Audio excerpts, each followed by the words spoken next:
नमस्कार मित्रों, आप भी कभी जन्म कुंडली दिखाते होंगे, कहीं हाथ दिखाते होंगे और ये एक्सपेक्ट करते होंगे कि कोई आपका भविष्य बताए।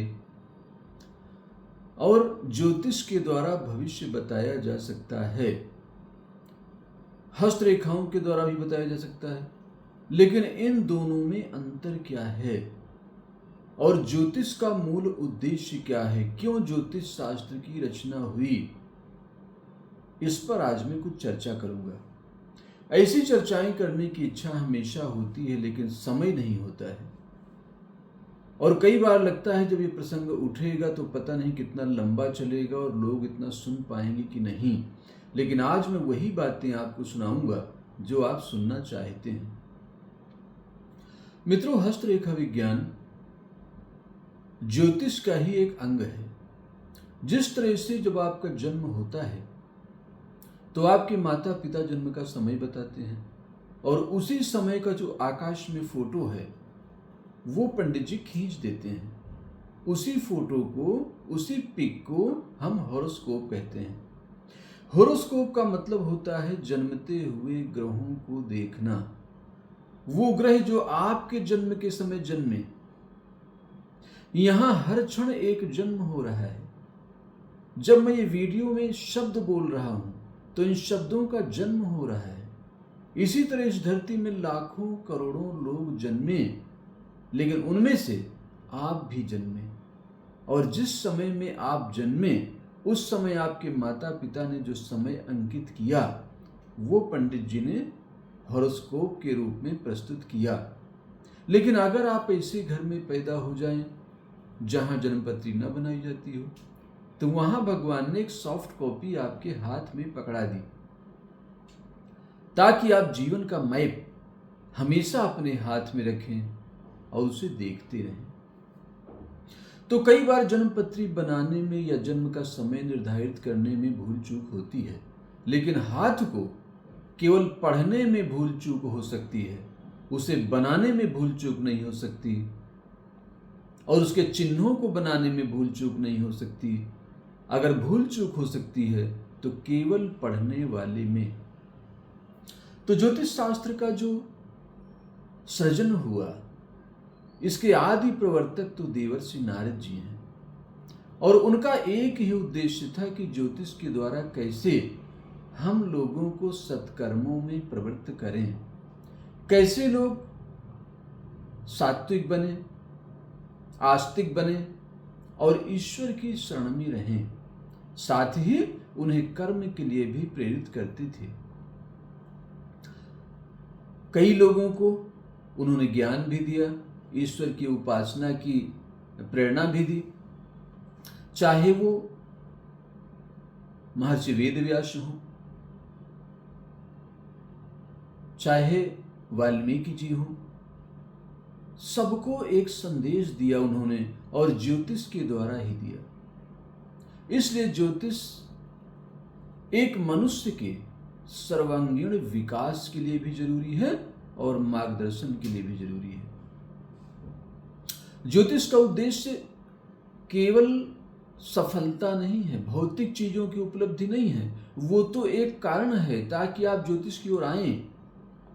लेकिन ज्योतिषी का जो मूल कर्तव्य है वो है ईश्वर की ओर प्रेरित करना, उस अनंत की ओर प्रेरित करना, उस शाश्वत की ओर प्रेरित करना, उनकी कृपा की ओर आपको ले जाना, जो आपको सारे दुखों से मुक्त करने की शक्ति रखते हैं।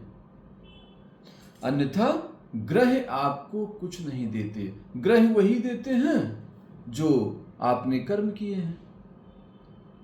ग्रह तो केवल संचित कर लेते हैं, जैसे क्लाउड डाटा संचित हो जाता है, बादलों में कुछ डाटा संचित हो जाता है। आजकल आप अगर टेक्नोलॉजी की दृष्टि से देखें तो क्लाउड मेमोरी है, वहाँ आपका डेटा संचित हो जाता है, फिर आप कहीं भी जाकर उसको यूज कर सकते हैं। आप दिल्ली में हो, चाहे मुंबई में हो, चाहे अमेरिका में हो। इसी तरह से आप जहाँ भी जन्म लेते हैं वहाँ ग्रह आपके कर्मों को प्रसारित कर देते हैं, प्रवाहित कर देते हैं आपकी ओर।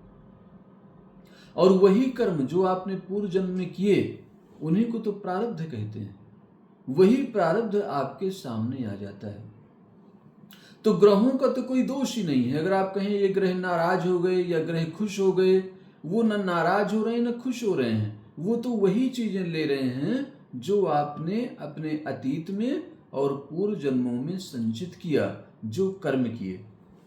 इसलिए हमारे जो महापुरुष हैं, संत हैं, वो भगवत भक्ति की प्रेरणा देते हैं, भक्ति की प्रेरणा देते हैं, साधना की प्रेरणा देते हैं, अनुशासन की प्रेरणा देते हैं, ताकि आप अनुशासन के साथ जीवन जिए, सत्य के साथ। प्रवृत्तिरेषां भूतानां निवृत्तिस्तु महाफला। ये जो वचन है कि अगर आप प्रवृत्त रहेंगे, प्रवृत्तियों में फंसते जाएंगे। प्रवृत्त होना तो मनुष्य का स्वभाव है। वो काम में, क्रोध में, लोभ में, मोह में प्रवृत्त होता रहेगा। लेकिन निवृत्त जो हो जाए उसका महान फल है। वो मनुष्य जो सुख पाएगा, जो शांति पाएगा, वो अनिर्वचनीय है। इसलिए हमारे शास्त्रों ने ये आदेश दिया कि सुबह अपना हाथ देखें जब आप जागते हैं, क्योंकि आपके हाथ में बहुत कुछ लिखा हुआ है। आपके हाथ में लिखा है कि आप कहाँ से आए हैं, कब तक इस पृथ्वी में रहेंगे, क्या कर्म करेंगे और उनमें से कौन कौन से कर्म आपके सफल होंगे। उन कर्मों को पूरा करने में किस किस तरह की चुनौतियां आपको आएंगी और उन चुनौतियों को जीतने के लिए आप क्या करें, ये आपके ज्योतिषी बताएंगे, ये आपके हस्तरेखा विशेषज्ञ बताएंगे।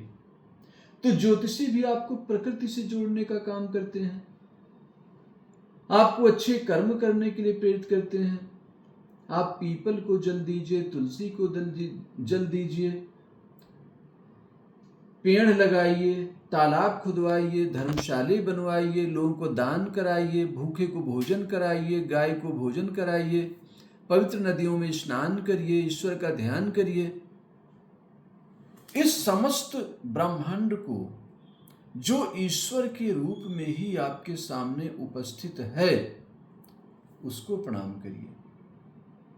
और वो जो शांति आपको देंगे, जो समृद्धि आपको देंगे, उसकी आप कल्पना नहीं कर सकते। तो प्रकृति से जोड़ने का काम ज्योतिषी करते हैं, ईश्वर से जोड़ने का काम ज्योतिषी करते हैं। इसलिए ज्योतिष शास्त्र का बहुत महत्व है। और ज्योतिष शास्त्र का जो लोग ठीक से अध्ययन नहीं कर पाते या ठीक से उसका फलादेश नहीं कर पाते, उन्हें हस्तरेखा विज्ञान सीखना चाहिए। जो लोग गणित में बहुत निपुण हैं, उनके लिए ज्योतिष शास्त्र अच्छा है। जो लोग कल्पना में बहुत निपुण हैं, उनके लिए हस्तरेखा विज्ञान बहुत ही अच्छा है। तो आपकी जिसमें रुचि हो उस क्षेत्र में आप जा सकते हैं। पामवेद फाउंडेशन की ओर से कोर्स चल रहे हैं। हस्तरेखा विज्ञान जहाँ सिखाया जा रहा है, जहाँ अन्य विद्याएं, चाहे वो स्वप्न शास्त्र हो, चाहे वेलनेस हो, चाहे मंत्र हो, चाहे अन्य साधनाएं हो, उनमें अगर आपकी रुचि है, अगर आप कुछ सीखना चाहते हैं, उन अलौकिक विद्याओं से जुड़ना चाहते हैं, तो आप संपर्क कर सकते हैं पामवेद फाउंडेशन में, जिसके डिटेल्स आपको इसी वीडियो में मिल जाएंगे। इतना ध्यान और प्रेम से सुनने के लिए बहुत बहुत धन्यवाद। नमस्कार।